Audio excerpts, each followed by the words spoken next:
ఓం నమో భగవతే శ్రీ రమణాయ. చాలా సంతోషం నాయన. పుట్టినటువంటి ప్రతి జీవి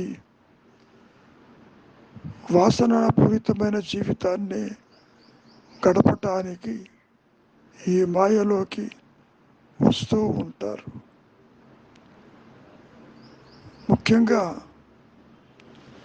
కోరికలు, బంధాలు, అరిషడ్ వర్గాలు ఒకటి కాదు. ఎన్ని కోరికలు ఉన్నాయో ఎవడికి తెలియదు. ఒక కోరిక తర్వాత ఇంకొకటి ఉద్భవిస్తూనే ఉంటుంది.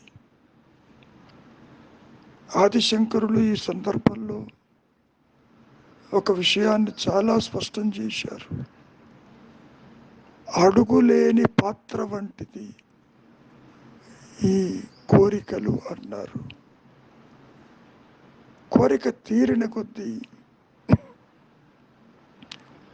అది ఇంకా బలీయమై ఇంకా కావాలి, ఇంకా కావాలి, ఇంకా కావాలి, ఇంకా అనుభవించాలి, తృప్తి కలగటం లేదు అంటూ మనస్సుని వాసనల వైపుకే తీసుకొని పోతూ ఉంటాడు ఈ మాయాజీవుడు. ఇది మాయ అని తెలియదు. సత్యమనే భావన చాలా తీవ్ర స్థాయిలో ఉంటుంది. నిజంగా నేను అనుభవిస్తున్నాను. కష్టం కావచ్చు, సుఖం కావచ్చు, మరే ఇతర మానసిక అనుభవాలు కావచ్చు. ఇదంతా కూడా ఈ విశ్వము, ఈ సృష్టి ఒక సినిమా తెర మీద చిత్రం వంటిది అని ఎంత చెప్పినా అది కూడా మింగుడు పడదు. దృశ్యాలు అంతరించిపోతాయి, తెర మిగిలి ఉంటుంది కదా. ద్వైతంలో చెప్పే విషయాలు బాగా అవగతం అవుతుంది. కానీ ద్వైతాతీతమైనది, అవస్థలకు అందనిది ఏదైతే ఆధారం ఉన్నదో దాన్ని సూచించటం కూడా కష్టమే. అది పూర్తిగా అనుభవయోగ్యమే సుమా.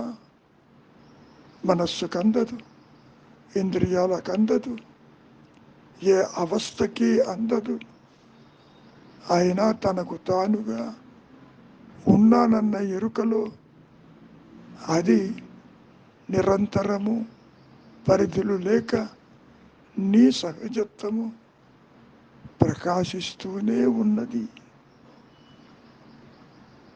అక్కడ అహం స్ఫూర్తి మాత్రమే ఉంటుంది.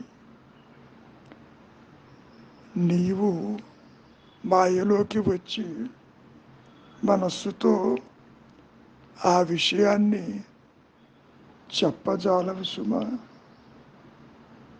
కారణం అది అనుభవ స్థాయిలోనిది.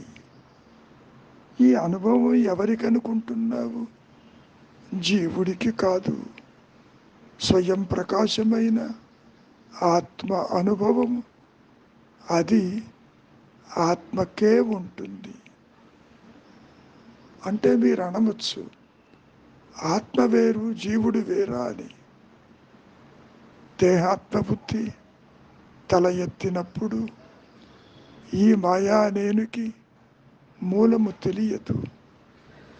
అది వాగాతీతము, మనస్సుకు అతీతము, ఇంద్రియాలకు అతీతము. గతంలో చెప్పుకున్నట్టు అవస్థలకి అతీతమే. అతీతమైన దానిని ఈ వ్యక్తిత్వము, ఈ పరిమితత్వము ఎలా తెలుసుకోగలదు? కుదరదు కదా. అప్పటికి మహర్షులు వారు దృశ్యవారితం, అంతర్ముఖం, చింతావిహీనం అంటూ ఎన్నో సూచనలు ఉపదేశ సారంలో చెప్పటం జరిగింది. అయినప్పటికీ కార్యకారణ సంబంధాలంటూ ఉండవు.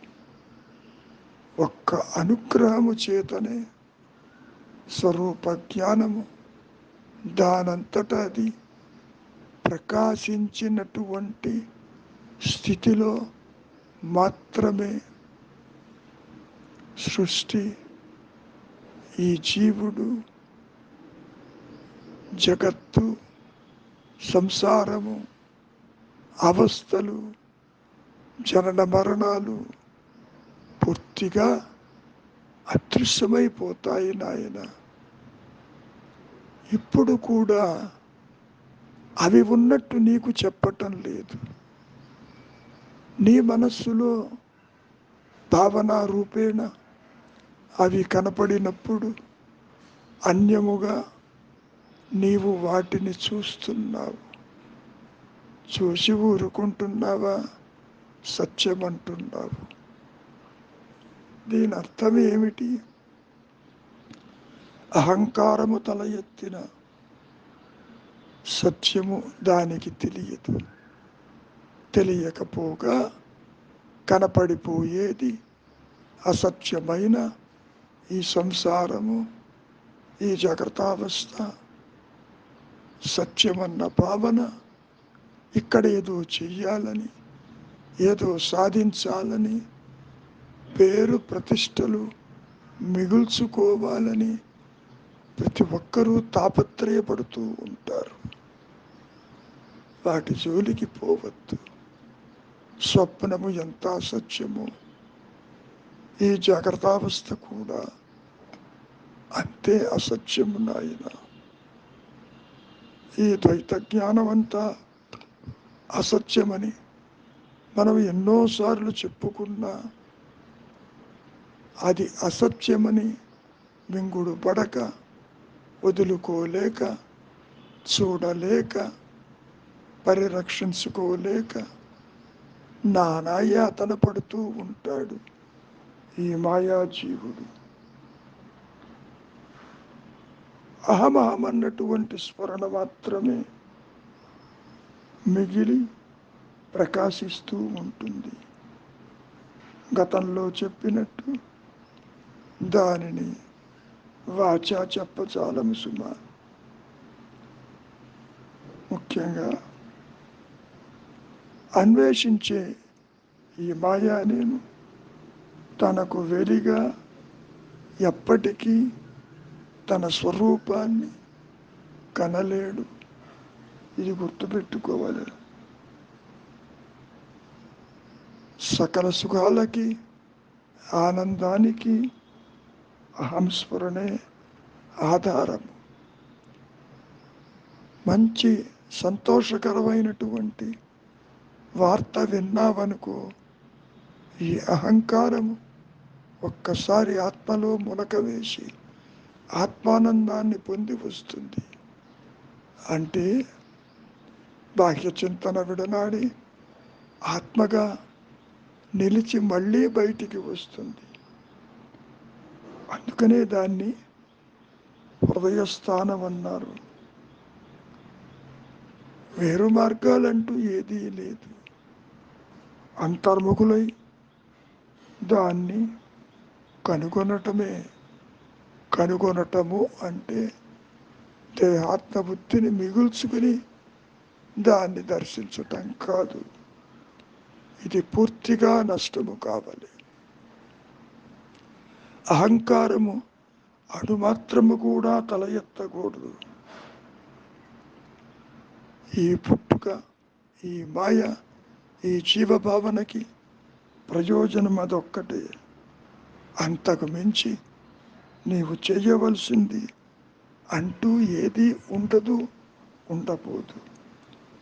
ఇది సత్యమనుకుంటున్నావు కాబట్టి ఇక్కడ ఏదో సాధించాలని కూడబెట్టాలని ఎవరు కారణ విషయం తెలియదు, నిజమనుకుంటావు. ఇదంతా కూడా కనుక నాయన,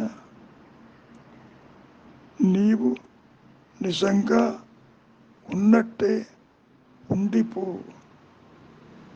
అంటే అహం స్ఫురణగా ఉన్నానన్న ఎరుకగా నీవు నిలిచిపోయినప్పుడు ఎన్ని వాసనలుంటే ఏమి, అవన్నీ కూడా జ్ఞానాగ్ని దగ్ధ కర్మాణి, ఆ అగ్ని పాలైపోతాయి. అవి నిలవలేవు. కారణం, వాటికి సహజంగా ఉనికి లేదు.